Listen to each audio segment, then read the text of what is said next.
Questão número 1 da quarta semana, volume 5 do PET. Semana que também está falando de equilíbrio químico. No início do século XX, a expectativa da Primeira Guerra Mundial gerou uma grande necessidade de compostos nitrogenados. Haber foi o pioneiro na produção de amônia, a partir do nitrogênio do ar.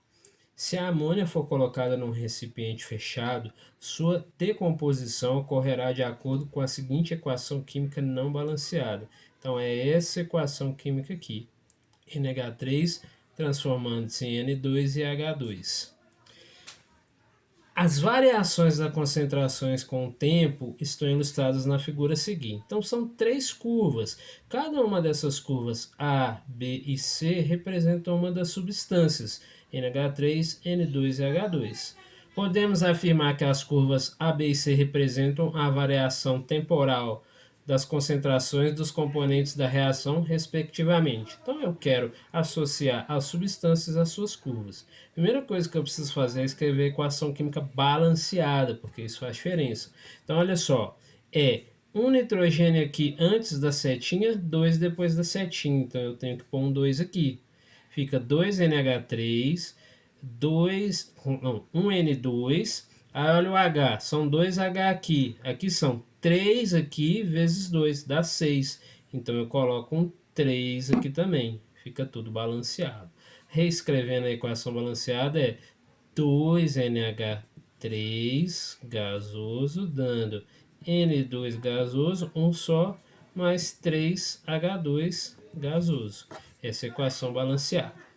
Então vamos lá. Tenho duas curvas que, conforme o tempo passa, a concentração aumenta. E uma curva que, conforme o tempo passa, a concentração diminui.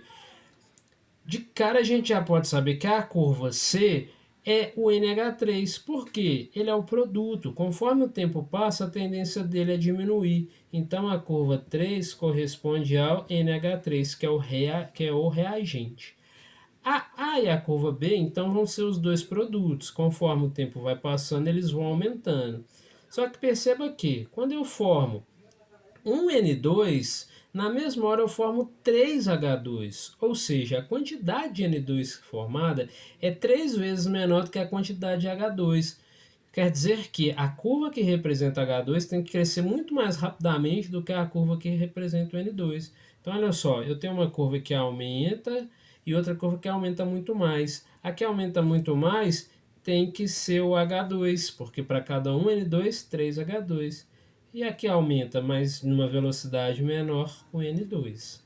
Então eu quero saber, respectivamente, quais que são. A A é o N2, a B o H2 e a C o NH3. A resposta é a letra B, N2, H2, NH3.